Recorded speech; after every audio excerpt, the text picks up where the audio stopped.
ഒന്നാമത്തെ പരീക്ഷണം എന്താണെന്നറിയോ? അല്ലാഹ് നിനക്ക് ത്വാഅത്തുകൾക്കുള്ള അവസരം തരും. യുഫ്തഹു അലൈഹി ബാബു നല്ല നല്ല ദിനരാത്രങ്ങൾ നിന്റെ മുന്നിലേക്ക് വരിച്ചത് അത് അല്ലാഹ് വെച്ച് തരുന്നുണ്ട്. ബറാഅത്തിന്റെ രാവ് തരുന്നുണ്ട്, ശഅബാനിന്റെ ദിനങ്ങൾ തരുന്നുണ്ട്, നല്ല വെള്ളിയാഴ്ച രാവുകൾ തരുന്നുണ്ട്, നല്ല വിശുദ്ധ റമദാൻ അല്ലാഹു നമ്മിലേക്ക് തരുന്നുണ്ട്. പക്ഷേ ആ സമയത്തും നിനക്ക് റീൽസ് നോക്കാനുള്ള സമയമാണ്. മുസ്ഹഫ് ഒന്ന് തുറന്നു നോക്കാൻ നിനക്ക് തൗഫീഖ് ഇല്ലാതെ പോയി. വിശുദ്ധ റമദാനിലേക്ക് ഒരുങ്ങേണ്ടത് എങ്ങനെയാണ്?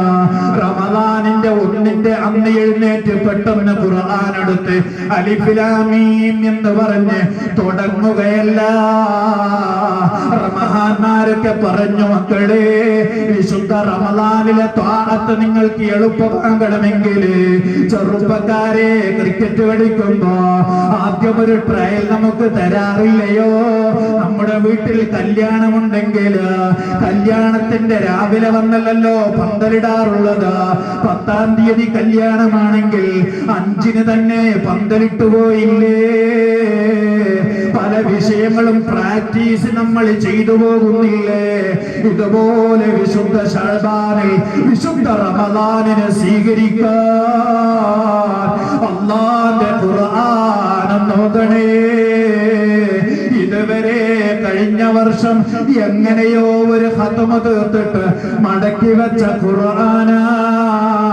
ഇന്നേ വരെ ഒരു പേജ് ഖുർആൻ നമ്മൾ ഓതിയിട്ടില്ല. മഗ്‌രിബിശാഇന്റെ ഇടയിൽ പഴയ ഒരു കാലമുണ്ടായിരുന്നു.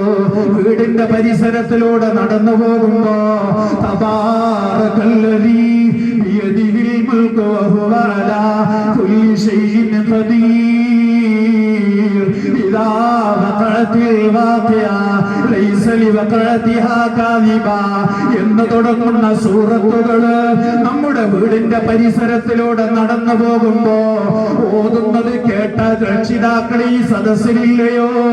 അങ്ങനെ ഒരു കാലഘട്ടം നമ്മിൽ നിന്ന് കഴിഞ്ഞു പോയില്ലയോ? എവിടെ പോയി ആ ചര്യകളൊക്കെ? നമ്മുടെ നാട്ടിൽ ഇന്നതാ മുസീബത്തുകൾ വർദ്ധിച്ചില്ല ഉമ്മമാരെ, വർദ്ധിച്ചില്ല രക്ഷിതാക്കളെ.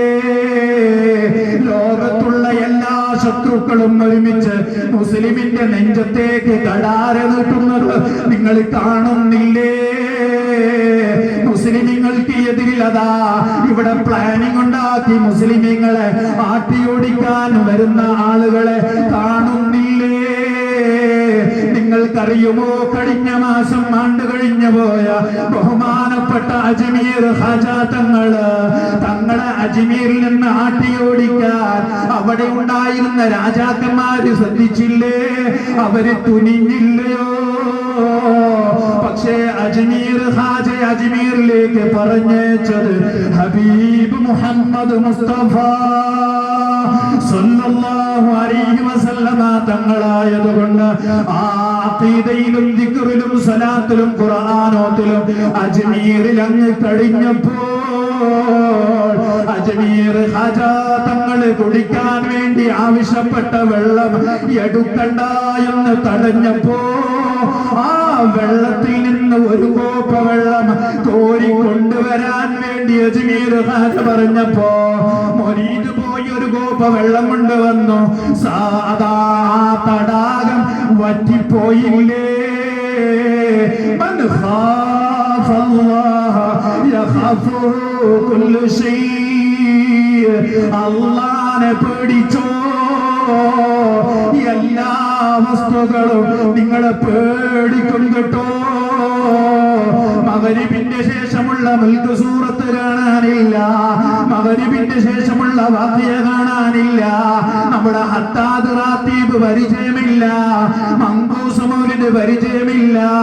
അല്ലാഹ് അല്ലാഹ്, മഗ്‌രിബിന്റെ ശേഷം കാസർഗോഡ് ടൗണിലേക്ക് ഇറങ്ങിയാൽ ഏതെങ്കിലും ഒരു പാട്ടുകാരന് വരുന്നുണ്ട് എന്നറിഞ്ഞാൽ ഏറ്റവും കൂടുതലുള്ളത് പർദ്ദ ധരിച്ച മുസ്ലിം ഉമ്മമാരല്ലയോ?